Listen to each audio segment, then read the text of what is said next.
Hello guys, my name is Erika and I'm coming in this afternoon to do a short tutorial on side vinyasas using Vashisthasana as your base. Due to coronavirus, I'm coming in from my home studio and there's a roofing project going on down the road, so my apologies for any sort of background noise. But this will be short and sweet, so try to just separate yourself from all of the external elements and tune into the body as we move through this short sequence of your side vinyasas. So basically, this is a vinyasa to be practiced only by those of you who feel really strong and stable taking Vashisthasana without any modifications. Vashisthasana is our side plank. So moving from tabletop, you'll step both feet back, you'll find your high plank, you'll roll onto the knife edge of the right foot, the right hand is your base. Left arm reaches high, making sure that that hand is directly in line with the shoulder. So this is your side plank. So you're welcome, and you often see this show up in your classes, this arm balance, in a more static way, where you really hold this and find stability, engaging the right side of the oblique to lift the left side of the body here and just hold. We can take this same posture and begin to incorporate dynamic movement. And that's what I'm going to demonstrate for you today. So I'm going to show you the proper alignment and the proper form and way to actually get the most benefit out of these side vinyasas.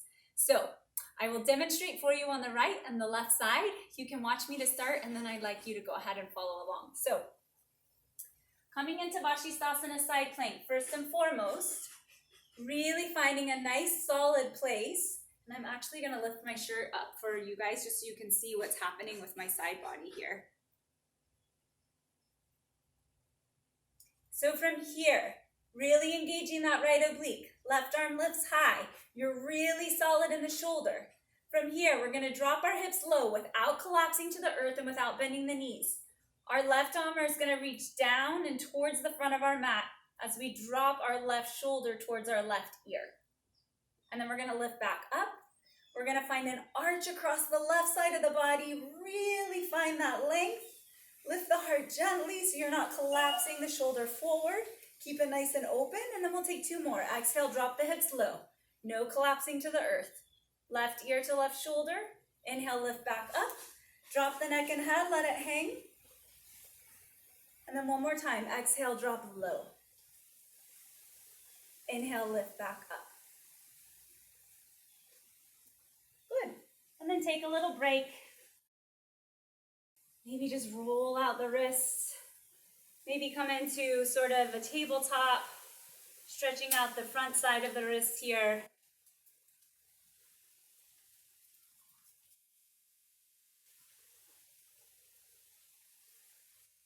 And then we'll move to the left side. So moving to the left hand will be your base. Knife edge of the left foot. So feel really strong and stable here. What we don't want to happen, we don't want to bend our knees, we don't want to collapse onto the hip, right? That is not what we're going for here. So I want you to be really strong. Engage the left obliques, right arm directly over the shoulder. On your exhale, drop your hips low without touching to the earth, just let them hover. Right ear to right shoulder. Feel that length across the left side of the neck, and then inhale, lift back up. Engaging the left obliques, drop the neck and head, let it hang. Exhale, drop low. Inhale, lift up. Create an arch across the right side of the body. Drop the neck and head, let it hang. One more time. Exhale, drop low. Hips are lifted, legs are strong and straight. Inhale, lift back up. Exhale, come on back down. Roll out your wrists. Take whatever the wrists need. You can practice this on both sides. Take 3 to 5 side vinyasas. And next time we get to practice together in the studio again, we'll begin to link our movement using that dynamic version of Vashisthasana. Enjoy. Namaste.